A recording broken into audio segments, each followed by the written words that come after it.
गावाच्या वेशीजवळच असलेल्या पिंपळाच्या पारावर बसवण्णा एकटाच सुपारीचे खांड तोंडात चगळत, चिलिमीत तंबाखूचा बार भरून मनसोक्त खेचून खेचून झुरके घेत पिंपळाला टेकून बसला होता. अंगावर स्वच्छ धुवट पांढरा फेक 3 बटनाचा सदरा, मलमली पांढरे शुभ्र हिरव्या रंगाचे करवत काठ असलेले धोतर, डोक्यावर तसाच पांढरा पण गुलाबी बारीक काठाचा गोल फेटा आणि पायात 1.5 इंच उंचीचा तळ असलेली घनघाव चप्पल असा त्याचा कायमचा वेश होता.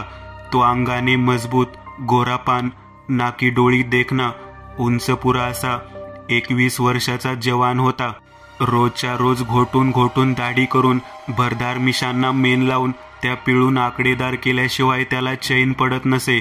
डोळ्यात सुरमा घालण्याचाही त्याला छंद होता. त्याच्या बोलण्यात कमालीची सभ्यता व नम्रता असल्यामुळे त्याला कुणी शत्रू नव्हता. तो खरं तर मूळचा या गावचा नव्हताच. 7-8 वर्षापूर्वी कुठून तरी कानडी मुलखातून तो इकडे आला होता. येताना तो एकटाच आला होता. लोकांनी त्याच्याकडं सुरुवातीला संशयित नजरेने पाहिलं. मोडक्या तोडक्या मराठीत त्यानं आपण कानडी मुलाखातून आल्याचे व आपली मराठ्याची जात असून गावातली बहिणीच्या लग्नासाठी गहाण ठेवलेली शेती व्याजापोटी सावकाराने घरासकट लुबाडल्यामुळे देशोधडीला लागून आपण इकडं आलो असल्याचे सांगितले. त्या एका बहिणीशिवाय त्याला दुसरे कोणी नव्हते आणि तिच्या संसारात आपली लुडबुड नको असा त्याचा सभ्य विचार होता. म्हणूनच तो गाव सोडून आला आहे हेही त्याने लोकांना आवर्जून सांगितले होते. तसेच त्याच्या स्वतःच्या गावात राहून पोटासाठी हलकी सलकी कामे करण्याची लाज वाटत असल्यामुळे फिरत फिरत या दूरच्या गावात आल्याचेही त्याने सांगून टाकले. इथं आल्यावर तो पहिल्यांदा पोटाचे खळगे भरण्यासाठी मिळेल ते काम करू लागला. कुणाची लाकडे फोडून दे, कुणाच्या शेताचा बांध सरळ कर, कुणाचे रांजण पाण्याने भरून दे, तर कुणाच्या घरातल्या पासोड्या वाकळा विहिरीवर जाऊन पाटाच्या पाण्यात खळबळून धुवून आणून दे. असली सटरफटर कामे करता करता गावात ओळखी वाढवत गेला. लोकांचा विश्वास संपादन करत गेला. लोकांनीही 4-6 महिन्यात त्याच्याकडे संशयाने पाहायचे सोडून दिले. त्याची देहयष्टी, देहबोली, आदब, बोलण्यातला सभ्यपणा आणि नम्रता यामुळे तो मूळचा राजघराण्यात जन्माला आलेला राजकुमार असावा आणि काही कारणाने देशांतर वेशांतर करून या गावात राहायला आला असावा असा संभ्रम सर्वच गावकऱ्यांना पडला होता. त्याच्या पाठीमागे सदैव त्याच्याविषयी गावातल्या आबाल वृद्धामध्ये हीच कुजबूज चालत असे. विशेष म्हणजे त्याच्या देखण्या रूपाची, जन्मजात ऐटबाजपणाची आणि नम्र व शालीन सभ्यपणाची त्या एकट्या गावातीलच नव्हे तर अवघ्या पंचक्रोशीतल्या तरुण स्त्रियावर भुरळ पडली होती. पण बसवण्णा कधी कोणत्या स्त्रीकडे आसक्त नजरेने पाहत नसे. त्याच्या या स्वभावामुळे एका अनाथ वृद्ध दाम्पत्याने त्याला आपल्या घरात थारा दिला. त्या दाम्पत्याची 7 एकर बागायत जमीन होती, पण ती पिकवणे त्यांच्याच्याने होत नव्हते. 4-1 गुंठ्यात काहीतरी भाजीपाला पिकवून ते पोटापुरते मिळवत होते. बसवण्णाने आपल्या साखर पेरणी बोलण्यातून त्यांना राजी करून घेतले आणि आपले पूर्वप्राप्त ज्ञान व कौशल्य वापरून त्या शेतात नगदी पिके घ्यायला सुरुवात केली. त्या वृद्ध दाम्पत्याने कधी आयुष्यात बघितला नव्हता एवढा पैसा घरात येऊ लागला. तसा बसवण्णा त्यांच्या गळ्यातल्या ताईत बनला. बसवण्णाला ते आपला पुत्रच समजू लागले. घरात तो म्हणेल तीच पूर्व दिशा होऊ लागली. बघता बघता 4-5 वर्षे निघून गेली. बसवण्णा स्वतःच्या आई वडिलांसारखी त्याची सेवा करायचा. त्याच्या प्रामाणिकपणाचे फळ त्याला मिळाले. त्या दाम्पत्याने त्यांना कोणीच वाली नसल्यामुळे त्यांची सारी जमीन बसवण्णाच्या नावावर करून दिली. पण बसवण्णा खाल्लेल्या अन्नाला जागला. त्याने ते दोघे मरेपर्यंत त्यांची सेवा केली. आता तोच त्या जमिनीचा रीतसर वारस झाला होता. शेतीमध्ये त्याने 2 जोडपी सालावर ठेवली होती. घरी एक म्हातारी आवरावरी व स्वयंपाक करायला यायची. बसवण्णा शेतावर जाऊन कामाची जोडणी करून द्यायचा आणि घरी येऊन जेवून खाऊन पिंपळाच्या पारावर येऊन बसायचा. आताही तो तसाच सुपारीचे खांड चगळत चिलिमीचे झुरके मारत बसला होता. गावातले लोक आता वाटेवरून येऊ जाऊ लागले होते. बसवण्णाला नमस्कार घातल्याशिवाय गावचा पाटील जिथे समोरून जात नव्हता तिथे इतर आसाम्यांची काय बिशाद.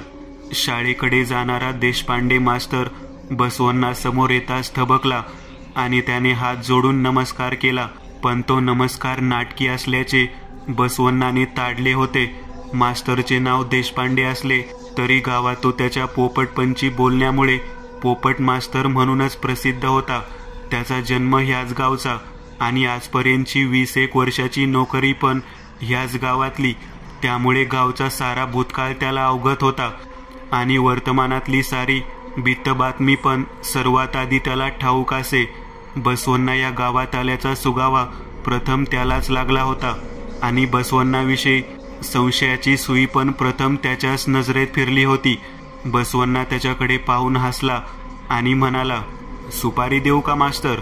पोपट मास्तर नम्रतेचा आव आणून मान हलवत म्हणाला, छे छे, असले दैवी राजस आणि श्रीमंती छंद केवळ आपणासच शोभून दिसतात.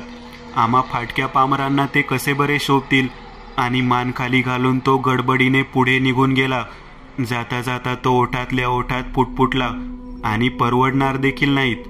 बसवण्णाच्या सुरुवातीच्या काळात तोच त्याला, ए हालगटा, अरे उरक झटपट, नुसता खाऊन माजलायस बघ, एक काम धड करत नाहीस, आणि म्हणे इतके पैसे द्या न तितके द्या, पैसे काय झाडाला लागतात काय रे बेमटीच्या, असे बोलून त्याचा पान उतारा करायचा.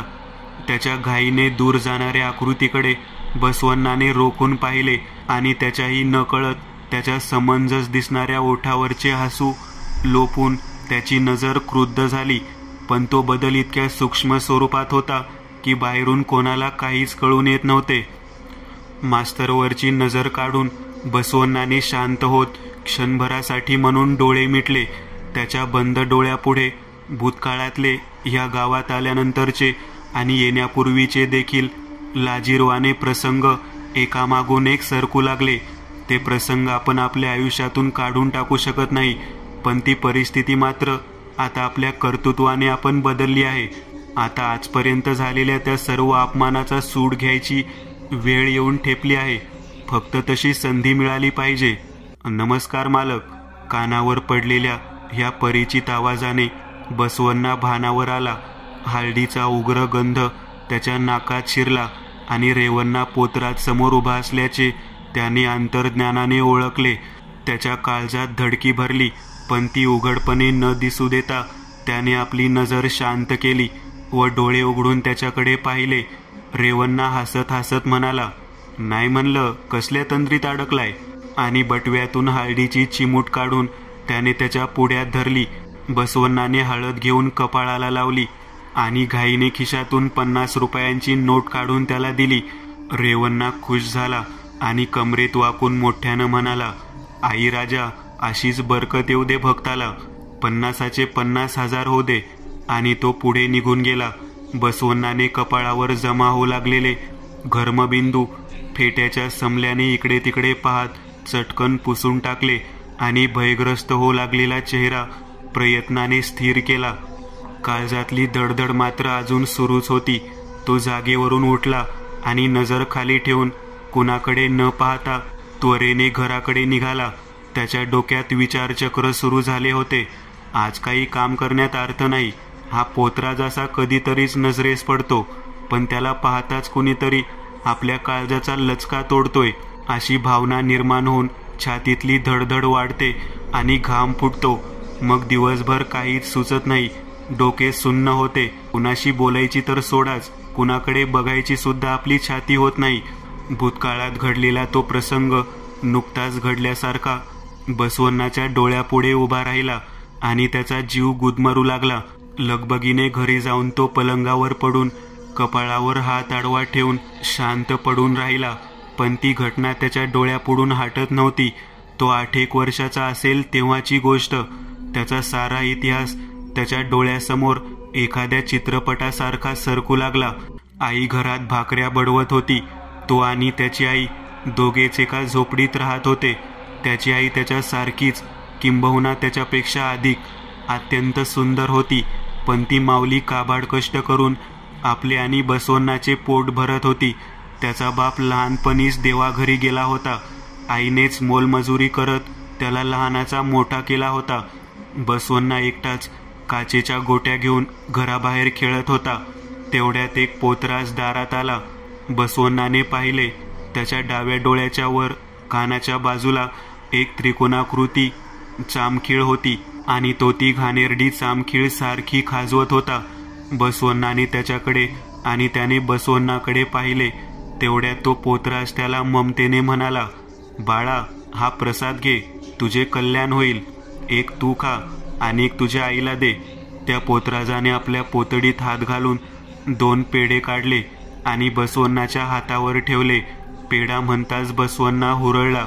त्याने ताबडतोब एक पेढा खाल्ला आणि एक पेढा पळत जाऊन आत आईच्या हातात दिला. तो आईला म्हणाला, आई, हा पेढा घे, मोठे महाराज आलेत आपल्या दारात, त्यांनी दिलाय. आई खात नव्हती, पण बसवण्णाने तो बळेश तिच्या तोंडात कोंबून तिला खायला भाग पाडले. त्यानंतरच मात्र बसवण्णाला काहीच आठवत नव्हतं. तो जेव्हा जागा झाला त्यावेळी अख्खं गाव त्याच्या दारात जमलं होतं. त्याची आई मात्र हा इहलोक सोडून गेली होती.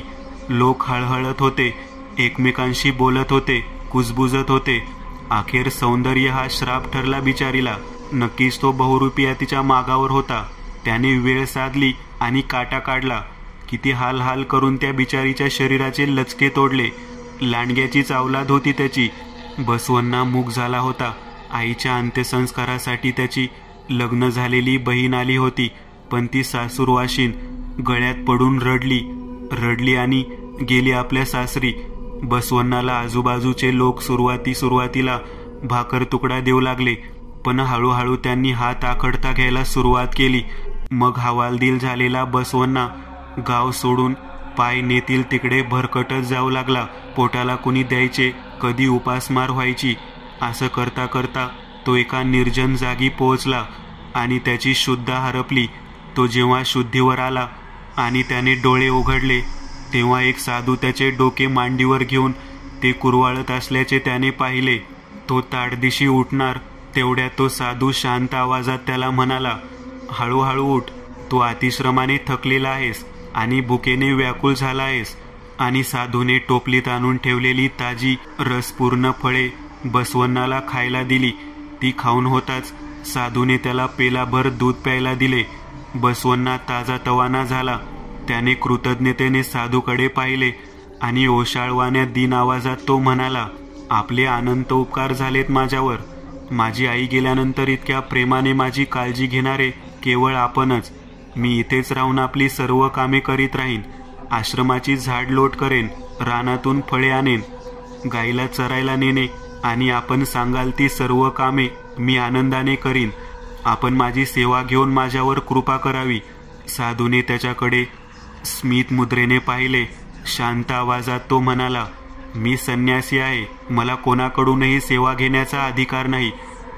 इथं परत मला संसार पाशात किंवा कोणत्याही मोहात अडकायची इच्छा नाही. तुला इथे ठेवून घेण्यामुळे मला तुझ्यावर अवलंबून राहण्याची सवय जडेल. संगतीमुळे तुझ्याविषयी मला स्नेह निर्माण होईल. मग तुझी सुखदुःखे मला माझीच वाटू लागतील.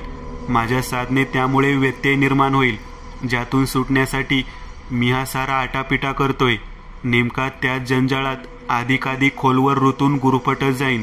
म्हणून तुला तुझा मार्ग इथे थांबवता येणार नाही. तू चालू लाग. इतके बोलून साधू ध्यान करण्यासाठी आसन पसरू लागला. बसवण्णा निराश झाला. तो मुख होऊन दिशाधीन झाल्यासारखा पुढे निघाला. तो स्वतःशीच पण नकळत मोठ्या आवाजात म्हणाला, काय लिहिलं आहे नियतीने माझ्या नशिबात कुणास ठाऊक. साधूच्या कानावर ते शब्द पडले.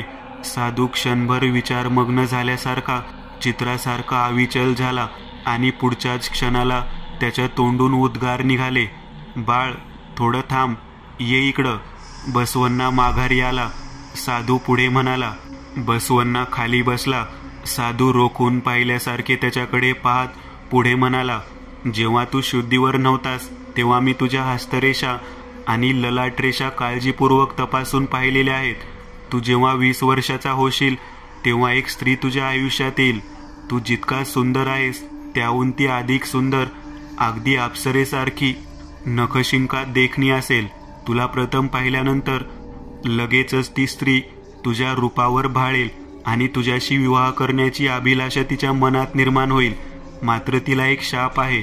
पहिल्या रात्री जेव्हा तिच्या पतीशी शरीर संबंध घडेल त्या क्षणी तिचा पती मृत्यूच्या भक्ष्यस्थानी पडेल.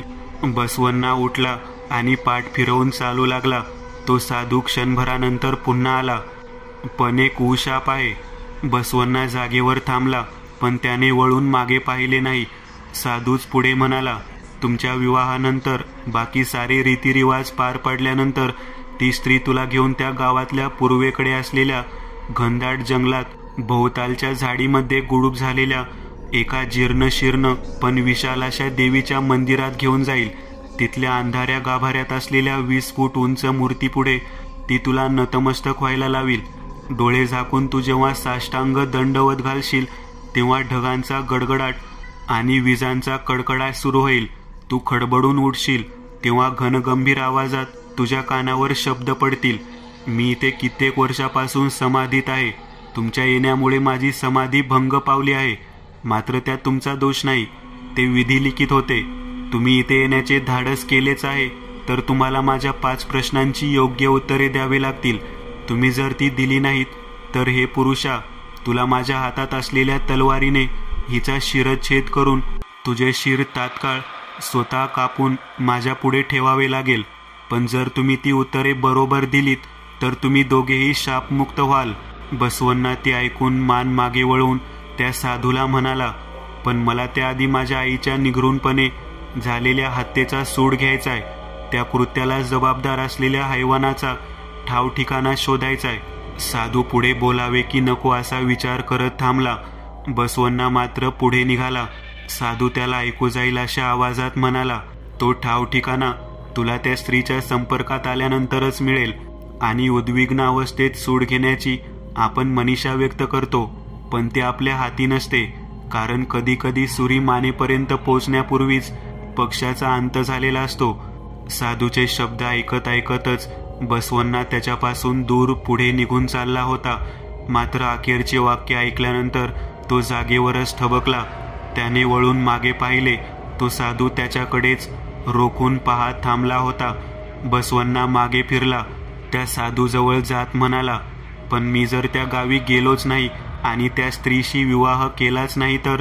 साधू हसला आणि म्हणाला, नियती तुला तिकडेच तर घेऊन चालली आहे आणि तू कुठेही गेलास तरी ठरलेल्या ठिकाणीच पोचणार आहेस. बसवण्णा उद्विग्न झाला.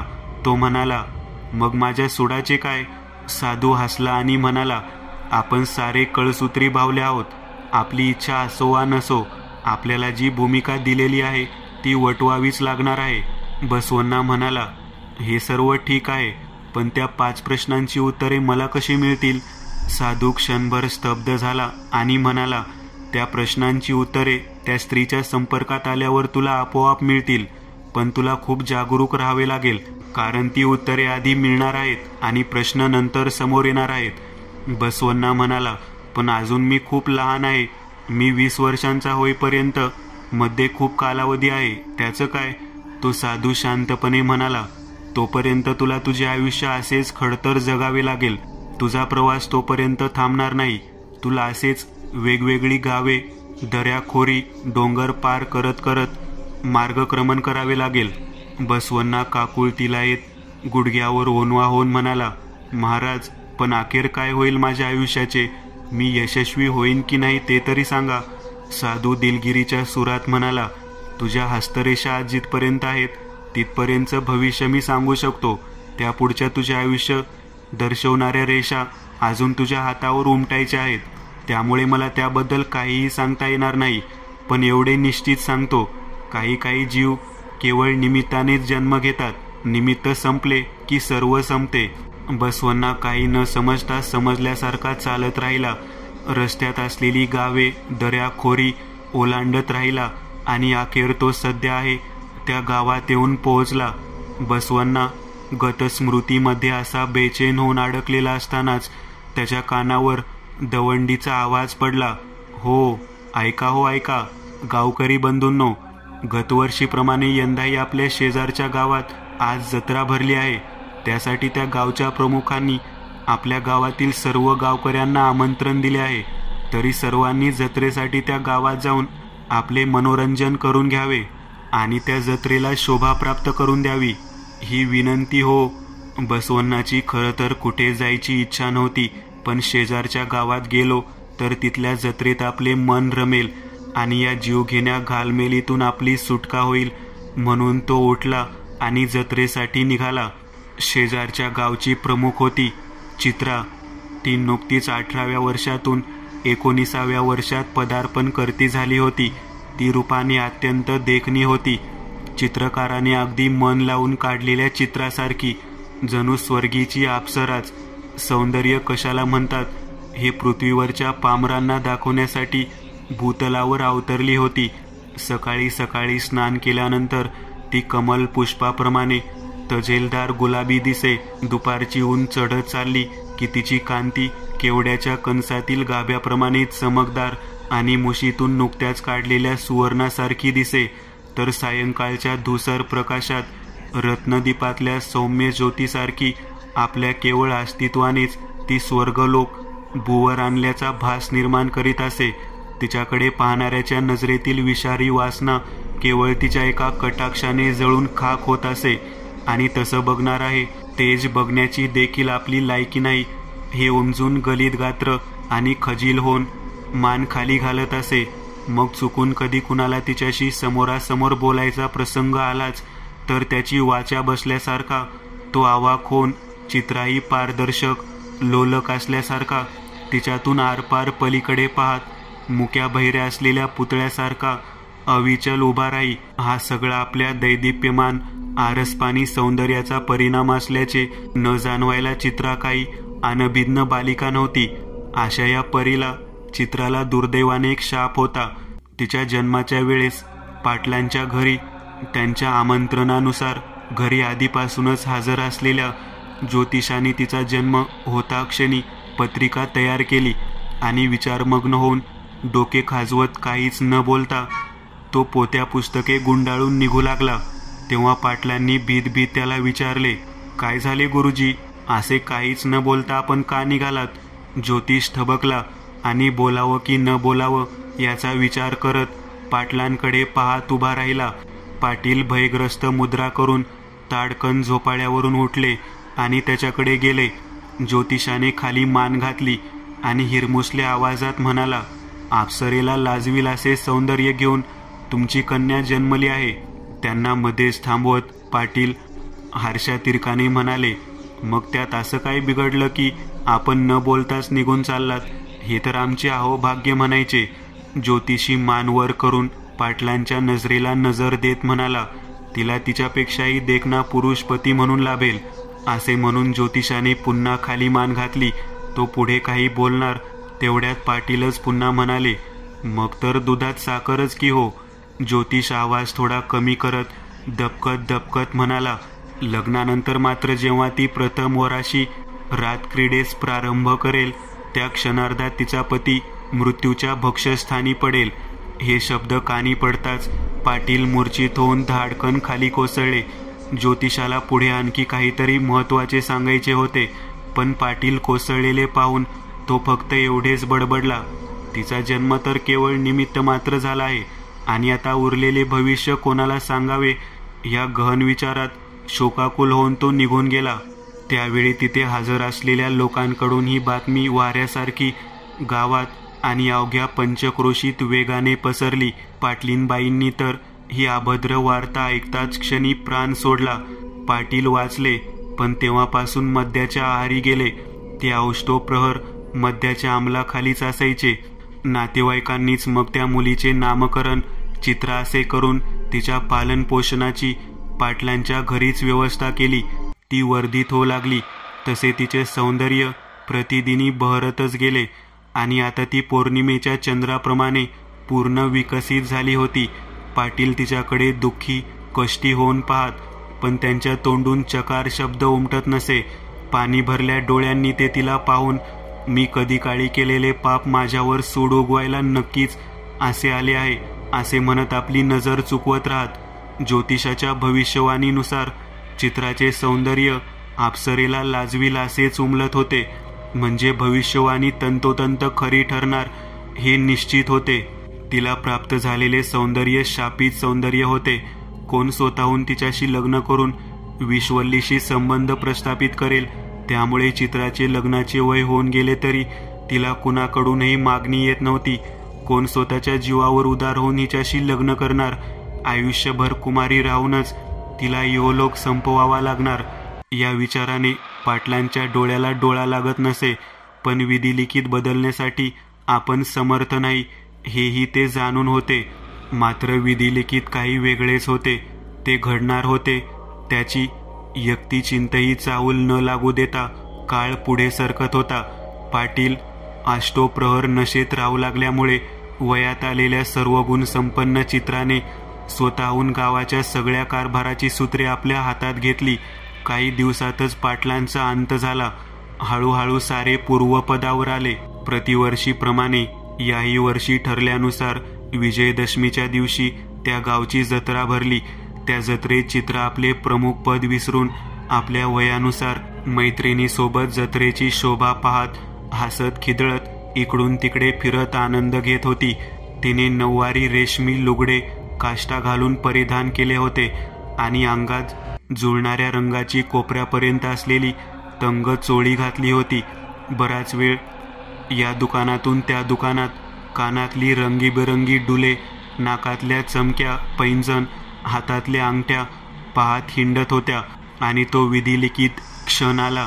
अचानक तिची नजर जेव्हा पहिल्यांदाच शेजारच्या दुकानात बैलांसाठी कासरे गोंडे घेत असलेल्या बसवण्णावर पडली, तेव्हा त्याचं देखणं लोभस तारुण्यात पदार्पण केलेल्या प्रत्येक तरुणीच्या काळजाचा ठोका चुकविणारं, स्वप्नातल्या राजकुमारासारखं असणारं आणि हवंसं वाटणारं पुरुषी रूप, त्याचा ऐटबाजपणा, त्याची मर्यादशीलता आणि वरवर सहजपणे दिसणारा मात्र अंतरात अनामिक दहशत निर्माण करणारा नम्रपणा, यावरती अक्षरशः फिदा झाली. ती देहभान विसरून तो जाईल तिकडे मागे मागे जात त्याच्याकडे बघतच राहिली. तिच्या काळजाच्या चुकलेल्या ठोक्यानं तिच्या छातीतली धडधड कमालीची वाढली. सुकोमल त्वचेवरील रोम रोम फुलावरून उठले. तिला प्रकर्षानं वाटलं की असंच धावत जावं आणि त्याच्या भरदार भावपाशात आपला अनुपम सौंदर्य लाभलेला प्रणयोत्सुक देह समर्पित करावा. तिला तो कोण कुठला काहीच माहीत नव्हते. तिला तो जसा आहे तसाच पूर्णपणे आवडला होता. आता तो फक्त आपला आणि आपणही फक्त त्याचेच झालो असल्याचं तिनं ठाम ठरवून टाकलं. बसवण्णाचं मात्र तिच्याकडे लक्षच नव्हतं. चित्रा उतावीळ होऊन आपण त्याच्या नजरेला पडावं म्हणून त्याच्या नजरेच्या टप्प्यात राहण्यासाठी उगीच जीवाचा आटापिटा करत इकडून तिकडे तिकडून इकडे करू लागली आणि त्याचे लक्ष वेधण्यासाठी आजूबाजूच्या इतर लोकांची तमा न बाळगता विचित्र इशारे आणि अशोभनीय चाळे करू लागली. पण या साऱ्या घटनेकडे रेवन्ना पोतराजाचे बारकाईने लक्ष होते. तो चित्राच्या नजरेआड राहून तिचे निरीक्षण करत होता. काही वेळानंतर मात्र चित्राच्या प्रयत्नांना यश आले आणि बसवण्णाने तिच्याकडे पाहिले. ती लाजून चूर झाली. तिचे काळीज थाड थाड उडू लागले. तिला वाटलं आता तो आपल्या सौंदर्याने इतरांसारखा घायाळ होईल आणि आपल्याकडे पापणी देखील न हलवता एकटक पाहत राहील. पण तसं घडलं नाही. दुसऱ्याच क्षणी बसवण्णाने आपली नजर दुसरीकडे वळवली. चित्रा मनातल्या मनात थोडी खजील झाली. पण तिला आता बसवण्णाच्या अस्तित्वाची लागण झाली होती. तिला त्याच्याशिवाय दुसरे काहीच दिसत नव्हते. बसवण्णाने तिच्या दैदिप्यमान सौंदर्याकडे केलेले दुर्लक्ष म्हणजे पूर्ण पुरुषांमध्ये असलेला अप्राय गुणच होता असे गणित तिच्या प्रगल्भ बुद्धीने मांडले आणि त्यामुळे तो तिला अधिकच आवडू लागला. बसवण्णाने तिच्या दैदिप्यमान सौंदर्याकडे केलेले दुर्लक्ष म्हणजे पूर्ण पुरुषांमध्ये असलेला अप्राय गुणच होता असे गणित तिच्या प्रगल्भ बुद्धीने मांडले आणि त्यामुळे तो तिला अधिकच आवडू लागला. मैत्रिणीच्या गलबल्यात व कलकलाटात तिला नाईलाजाने क्षण मात्र बसवण्णावरची आपली नजर हटवावी लागली. मात्र तेवढ्यात बसवण्णा गर्दीत दिसेनासा झाला.